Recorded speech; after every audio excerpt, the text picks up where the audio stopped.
Hello, all Doctor Who fans all over the world. I'm wishing you a very Merry Christmas and a fantastic 2015.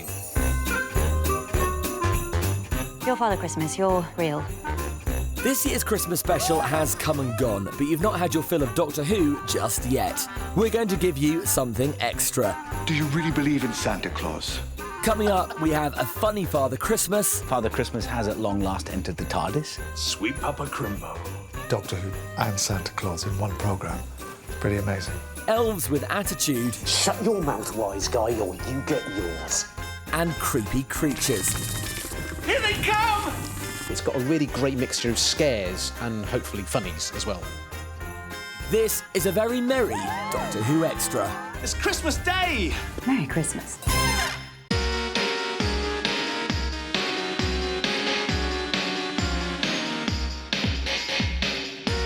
The 2014 Christmas special started with a crash, and the Doctor was once again back in Clara's life.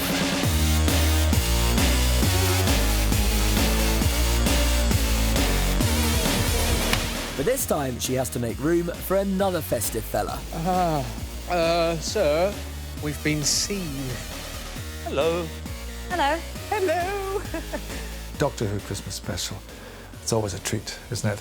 It features Santa Claus, played hilariously by Nick Frost, who's brilliant. Nothing to worry about. Carry on. Merry Christmas. Let it be said, does he not have the perfect name? Nicholas Frost. That is, Saint Nick. Nicholas Frost. No, I mean, it's perfect. He's actually called Santa Claus. Your Father Christmas, you're real. Of course I'm real. How can he not be real? Huh? He's kind of got this dual thing going on between like Father Christmas being like your everyday kind of guy down the pub, and going into the character of being Father Christmas as well. How do you think those presents got under the tree every year? By magic. It was important that I didn't play him like a jolly, red-faced. He looks like Santa Claus, but he's kind of a bit edgy, and I wanted to play him a bit angry, and he's kind of crossed that no one listens to him or understands that he is real, Beardy Weirdy. Yeah. How'd you get all the presents in the sleigh? It's bigger on the inside. It is actually Santa Claus. It's not a robot Santa Claus. It's not an alien who's adopted the persona of Santa Claus. It is actually the real Santa Claus in the North Pole. Hey, marker. 63, take 2. Action. It's Christmas Eve. Yeah. You don't have to tell me that. Yeah, well then why aren't you out delivering presents? Technically, I am. Well, you're not, because you stood right there. He made me laugh in the middle of a scene, actually, yesterday, and we were all laughing quite a lot. It was quite a hard day yesterday, because he's just so funny. How does a note thrown up a chimney get to the North Pole? How does an email get into your computer? I don't know, it goes into some sort of cloud or something. Same thing. Right. We're standing under the base mistletoe. Mm-hmm.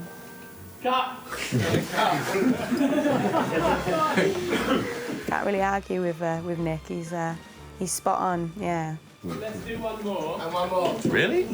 Truly. The Doctor and Clara find themselves in a mysterious dream world, which all came from the mind of showrunner Stephen Moffat. One creepy thing that I've always been slightly obsessed with has been the dream that keeps going once you've woken up. I've had that quite a few times. In the morning, I think, oh, I don't want to get up. Then I get up and I get dressed and think, well, finally I've done it. And I wake up again. I think, oh, no. How am I supposed to tell if I'm actually awake in those early hours? So I wanted to do something about that. And have you ever woken up from a dream and discovered that you're still dreaming? Dreams within dreams. It's a really complicated episode of dreams within dreams within dreams, and are we dreaming and are we really here? We are dealing with creatures who have weaponized our dreams against us. Well, I don't know about anybody else, but I'm pretty certain I'm awake right now. We'd never done dreams. Well, we'd done Amy's Choice, I suppose, was dreams, but this was actual, proper fighting your way out of dreams, trying to work out what's not right, what's good. They're battling to get out, and they kind of in their shared consciousness activate Santa Claus to come in and help them. Okay, 2 seconds, 3, take 1, Action. You seen them before, Doctor? I've heard of them. The Cantrefari. colloquially known as the dream crabs. Yeah.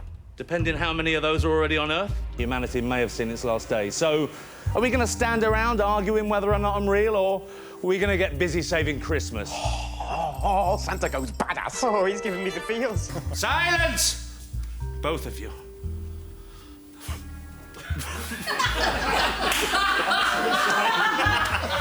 To fight their way out of the dream state, they had to take on the dream crabs, which are a force to be reckoned with.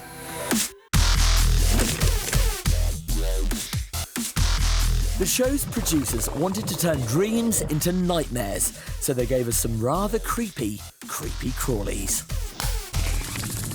Here they come! The dream crabs who kind of like crawl onto your face with their claws behind you and like a straw suck into your brain and make you dream everything that you've ever wished for. The dream crab induces a dream state. Keeps you happy and relaxed in a perfectly realized dream world as you dissolve. The dream crabs. It makes them sound so, you know, like lovely little beings, but they are absolutely disgusting.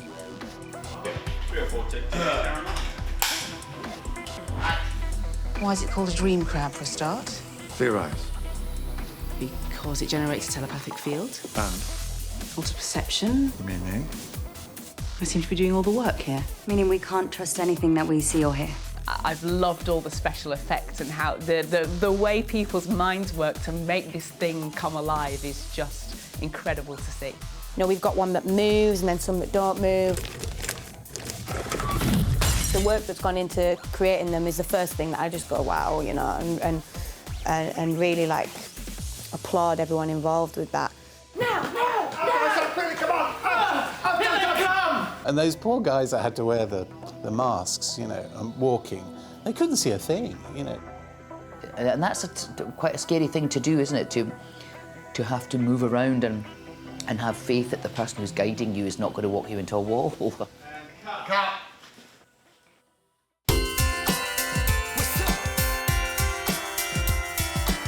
This year's Christmas special features an actor who makes a regular appearance on the show. You may not recognise his face, but you may recognise his voice.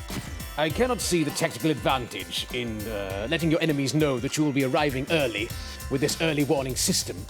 However, yes, I suppose camouflage, it's not bad. You could sort of blend into a forest background. Dan, it's fantastic to see. He usually plays Strax. Healthy Longstock. It's hilarious to have him, to see him play an elf and doing it absolutely beautifully. The Dan, of course, is a mainstay of Doctor Who. He plays the wildly popular Strax. Well, aye, well done, Strax. He's still got it, buddy. Sir, please do not noogie me during combat prep. But we've always sort of vaguely said we should get him in with his own face, just so once we've had his own face on Doctor Who. Well observed, sir. Yeah, after a good 7 years of being inside a rubber suit on Doctor Who, inside a mask, it's refreshing to actually have my own face on screen. It's also working out what I do with my own face is quite interesting as well. Because inside Strax I can't really hear very well, whereas with this, because I can hear people and respond to them in a kind of normal way, as I would do as an actor normally, there's a lot more, it's a completely open playing field. Your mum and dad, one night a year, for no particular reason, just out of the blue, suddenly decide to give you a great big pile of presents. Yeah, what, because they love you so much? And pairing him with Nathan just makes them a couple of elves with attitude. And it's sweet. It's a lovely story, dear. Yeah, but it's time to start living in the real world, yeah? My character is one of Santa's right-hand men, called the Wolf. Let's get that in. The Wolf. Pretty cool name. An elf. He is give it away. Not that the costume doesn't. Straight from the workshop and end up in the dream world of, I guess, the rest of the cast. This is a dream. And the elves are just a bit, you know, they want to be taken seriously. They may be small and have comedy outfits and pointy ears, but you know they've got attitude. Shut your mouth, wise guy, or you get yours. It's very lucky for me as well. I'm feeling extra smug because this is a hat trick for me. This is my third Christmas special in a row where I had the snowman, where I was Strax, Sir, I am opposed to your current apathy. Thank you, Strax. And we had last year with the Time of the Doctor, where I was two separate Sontarans talking to each other in front of a green screen for a little bit. Our invisibility cloak is compromised. What's wrong with it? I don't know. I can't see it. Well, it looked invisible to me. And now, third one in a row, so I really can't beat the whole thing of being on Christmas Day, watching myself on television. That's going to be fantastic.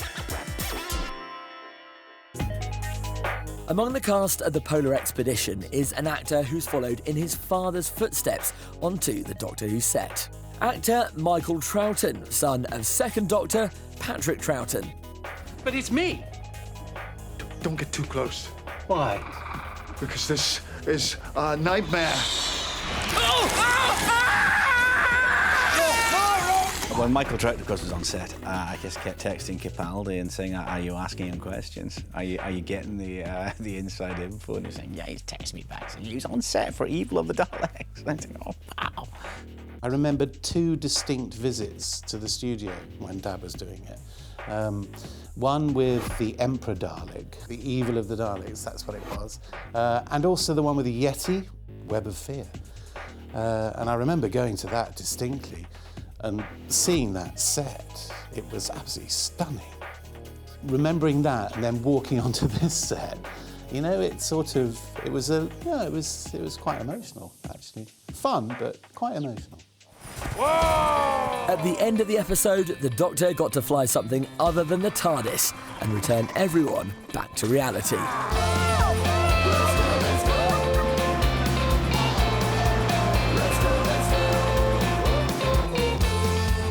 Do you want to go? Yeah, all right. I love the idea of the Doctor flying Santa's sleigh. Look at me! Look at me! We have got the main Santa sleigh on this rig here. By just simply moving a lever means that the sleigh is kind of moving forward, backward, left and right, and in addition to that we've got snow, we've got lots of wind. So yeah, I mean it's going to have a bit of a roller coaster ride for the rest of this afternoon. It's been a roller coaster of a Christmas special. But what does the next series have in store? We've got 3 scripts in. Other scripts being written right now. I know what the arc is. I know where we're going. I know what's going to happen in the big terms, in broad terms throughout the show, and it's feeling very exciting. I can't wait for Christmas and the lights on the Christmas tree. Yeah, Rudolph knows with his big red nose he's keeping Santa company. I can't wait for Christmas.